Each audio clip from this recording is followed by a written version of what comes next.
Hi friends, welcome to Shamees kitchen. എല്ലാവർക്കും സുഖമാണല്ലോ. ഇന്നത്തെ നമ്മുടെ സ്പെഷ്യൽ സൂപ്പർ ടേസ്റ്റി ആയിട്ടുള്ള ഒരു ബ്രേക്ക്ഫാസ്റ്റ് റെസിപ്പിയാണ്. ഇഡ്ഡലി, ദോശയുടെയും അപ്പത്തിൻ്റെയും മാവൊന്നും വീട്ടിലില്ല എന്നുണ്ടെങ്കിൽ വളരെ എളുപ്പത്തിൽ ചടപടിയെന്ന് രുചികരമായിട്ട് തയ്യാറാക്കിയെടുക്കാൻ പറ്റുന്ന നല്ലൊരു ബൺദോശയാണ് കേട്ടോ നമ്മളിന്ന് ഉണ്ടാക്കുന്നത്.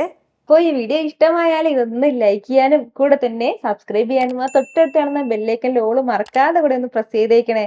എന്നാൽ ശരി, ഇതെങ്ങനെയാണ് തയ്യാറാക്കുന്നത് വേഗം ഒന്ന് കണ്ടു നോക്കാം. നമ്മുടെ ഈ ബൺദോശ തയ്യാറാക്കി എടുക്കാനായിട്ട് ഞാനിപ്പോൾ ഒരു മിക്സിയുടെ ജാറൊന്ന് എടുത്ത് വെച്ചിട്ടുണ്ട്. ഇതിലേക്ക് നമുക്ക് ആദ്യം ചേർക്കേണ്ടത് റവയാണ്. വറുത്ത റവയോ വറുക്കാത്ത റവയോ ഏത് വേണമെങ്കിലും എടുക്കാം. 1 കപ്പ് അളവിൽ എടുത്തിട്ടുണ്ട്. അതൊന്ന് മിക്സിയുടെ ജാറിൽ ചേർക്കാം. ഇനി ഇത് നന്നായിട്ട് ഇനി ഒന്ന് പൊടിച്ചെടുക്കാവുന്നതാണ്. മാക്സിമം ഫൈനായിട്ട് ഇനി ഒന്ന് പൊടിച്ചെടുക്കാം. ഞാനിപ്പോൾ നമ്മുടെ റവയെല്ലാം നല്ലതുപോലെ ഫൈനായിട്ടൊന്ന് പൊടിച്ചെടുത്തിട്ടുണ്ട്. ഇനി ഇതിലേക്ക് നമുക്ക് ചേർക്കേണ്ടത് അത്യാവശ്യം വലിയ സൈസിന് ഒരു ഉരുളക്കിഴങ്ങ് എടുത്തിട്ടുണ്ട്. തീരെ ചെറുതാണെന്നുണ്ടെങ്കിൽ 2 എണ്ണം എടുക്കാം. ആ ഉരുളക്കിഴങ്ങ് ചെറുതായിട്ടൊന്ന് അരിഞ്ഞിട്ട് ഇതിൻ്റെ കൂടെ ചേർക്കാം. ഇനി ഇതിലേക്ക് ഒരല്പം മാത്രം വെള്ളം, ഞാനിപ്പോൾ അരക്കപ്പളവിൽ വെള്ളം ചേർക്കുകയാണ്. വെള്ളം ചേർത്തിട്ട് നല്ല സ്മൂത്തായിട്ട് തന്നെ വീണ്ടും ഇതൊന്ന് അരച്ചെടുക്കാവുന്നതാണ്. ഇപ്പോൾ നമ്മുടെ റവയെല്ലാം ഞാൻ ഇതുപോലെ ഒന്ന് അരച്ചെടുത്തിട്ടുണ്ട്. നല്ല സ്മൂത്തായിട്ട് തന്നെ അരഞ്ഞ് കിട്ടിയിട്ടുണ്ട്. ഇനി നമുക്കിതൊരു ബൗളിലേക്കൊന്ന് മാറ്റാം. സാധാരണ നമ്മുടെ ദോശ ബാറ്റർ ഉണ്ടല്ലോ, ആ ഒരു രീതിക്ക് തന്നെ നമുക്കിതൊന്ന് അരച്ചെടുക്കാവുന്നതാണ് ആവശ്യത്തിനുള്ള വെള്ളം ചേർത്തിട്ട്. ഇനി നമ്മുടെ അരച്ചു വെച്ചിരിക്കുന്ന മാവിലേക്ക് വേണ്ടത് ചെറുതായിട്ട് അരിഞ്ഞെടുത്ത സവാളയാണ്. പകുതി സവാള മാത്രമേ എടുത്തിട്ടുള്ളൂ. ഒന്നും തന്നെ കൂടുതലായി പോകരുത്. കൂടെ ചെറിയൊരു പച്ചമുളകിൽ ഒരു പച്ചമുളക്. ഇനി വേണ്ടത് ചെറിയൊരു പീസ് അളവിൽ ഇഞ്ചിയാണ്. അത് ചെറുതായിട്ടൊന്ന് അരിഞ്ഞെടുത്തിട്ടുണ്ട്. കൂടെ ഒരല്പം കറിവേപ്പിലയും ചെറുതായിട്ട് അരിഞ്ഞിട്ടാണ് കേട്ടോ എടുത്തിട്ടുള്ളത്. ഇനി വേണ്ടത് ക്യാരറ്റാണ്. ചെറിയ ക്യാരറ്റാണെന്നുണ്ടെങ്കിൽ 1 എണ്ണം എടുക്കാം. അത്യാവശ്യം വലുതാണെന്നുണ്ടെങ്കിൽ അതിൻ്റെ പകുതി എടുത്താൽ മതിയാവും. അതൊന്ന് ഗ്രേറ്റ് ചെയ്തിട്ടോ ചെറുതായിട്ടൊന്ന് അരിഞ്ഞിട്ടോ ഇതിലേക്ക് ചേർക്കാം. ഇനി നമ്മുടെ ഈ മാവിനും ഇത്രയും ആവശ്യമായിട്ടുള്ള ഉപ്പും കൂടി ചേർക്കുകയാണ്. ഉപ്പും ചേർത്തിട്ട് ആദ്യം നല്ല രീതിക്ക് ഇതൊന്ന് മിക്സ് ചെയ്ത് യോജിപ്പിച്ചെടുക്കണം. ഈ ഒരു രീതിക്ക് നന്നായിട്ട് തന്നെ ഞാനിതൊന്ന് മിക്സ് ചെയ്ത് യോജിപ്പിച്ചെടുത്തിട്ടുണ്ട്. ഇനി ലാസ്റ്റിൽ നമുക്കിതിലേക്ക് ചേർക്കേണ്ടത് ഇതുപോലെ ഒരു 1/4 ടീസ്പൂൺ അളവിൽ ബേക്കിംഗ് സോഡയും കൂടിയാണ്. നമ്മൾ വളരെ പെട്ടെന്ന് തയ്യാറാക്കുന്നതിൻ്റെ പേരിലാണ് ഒരല്പം ബേക്കിംഗ് സോഡ ചേർക്കുന്നത്. അതല്ല നമ്മുടെ അടുത്ത് ഇപ്പോൾ സമയമുണ്ട്, നമുക്കൊരല്പം സമയം ഇത് പുളിപ്പിക്കാനൊക്കെ വയ്ക്കാൻ സമയമുണ്ടെന്നുണ്ടെങ്കിൽ 2-3 മണിക്കൂർ ഒന്ന് പുളിക്കാൻ വെക്കുകയാണെന്നുണ്ടെങ്കിൽ ഈ ബേക്കിംഗ് സോഡ ചേർക്കേണ്ട ആവശ്യമില്ല. ഇതുപോലെ നല്ല രീതിക്ക് ഒന്ന് യോജിപ്പിച്ചെടുത്തു കഴിഞ്ഞാൽ ഇനി നമുക്ക് വേഗം തന്നെ നമ്മുടെ ബൺദോശ തയ്യാറാക്കി തുടങ്ങാം. നമ്മുടെ ഈ ബൺദോശ തയ്യാറാക്കി എടുക്കാനായിട്ട് ഞാനിപ്പോൾ ഇതുപോലെ നമ്മുടെ ഈ താളിപ്പിനൊക്കെ ഉപയോഗിക്കില്ലേ തടുക്കാപ്പാൻ, അതുപോലത്തെ ഒന്നാണ് എടുത്തിട്ടുള്ളത്.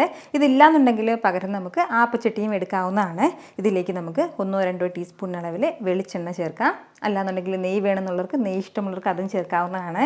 ഫ്ലെയിം എല്ലാ സമയത്തും നന്നായിട്ടൊന്ന് കുറച്ച് തന്നെ വെച്ചിരിക്കാവുന്നതാണ്. ഒരുപാട് ഫ്ലെയിം വെക്കേണ്ട. നമ്മുടെ ഈ പാനൊന്ന് നന്നായിട്ട് ചൂടായി കഴിഞ്ഞാൽ ഇതിലേക്ക് നമുക്ക് മാവ് ചേർക്കാം. 1 തവി അളവിലാണ് കേട്ടോ ഞാനിപ്പോൾ മാവ് ചേർത്തിട്ടുള്ളത്. ഒരുപാട് കൂടുകയും വേണ്ട, തീരെ കുറയുകയും വേണ്ട. ഇനി ഇതിന് മുകളിലായിട്ട് ഒരല്പം ക്യാരറ്റ് ചേർക്കാം. കൂടെ ഒരല്പം കറിവേപ്പിലയും കൂടി. ഫ്ലെയിം എല്ലാ സമയത്തും കുറച്ച് തന്നെ വെച്ചിരിക്കാവുന്നതാണ്. കൂട്ടി വെക്കേണ്ട. കാരണം കൂട്ടി വെക്കുകയാണെന്നുണ്ടെങ്കിൽ ഇതിൻ്റെ കളർ മാറി കിട്ടും, പക്ഷേ ഉൾഭാഗം വേകാതെ കിട്ടും. അതിൻ്റെ പേരിൽ തന്നെയാണ് ഞാൻ എടുത്തു പറഞ്ഞത് മാവ് കൂടുതലും ചേർക്കരുതെന്ന്.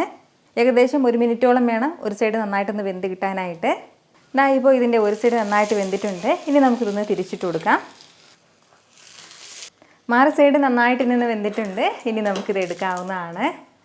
ഇതുപോലെ വളരെ എളുപ്പത്തിൽ വളരെ രുചികരമായിട്ട് തയ്യാറാക്കിയെടുക്കാൻ പറ്റുന്ന ഒരു ബൺദോശയാണ് കേട്ടോ. ഈ ഒരു രീതിക്ക് തന്നെ നമുക്ക് ബാക്കിയുള്ള മാവും ഒന്ന് ചുട്ടെടുക്കാം.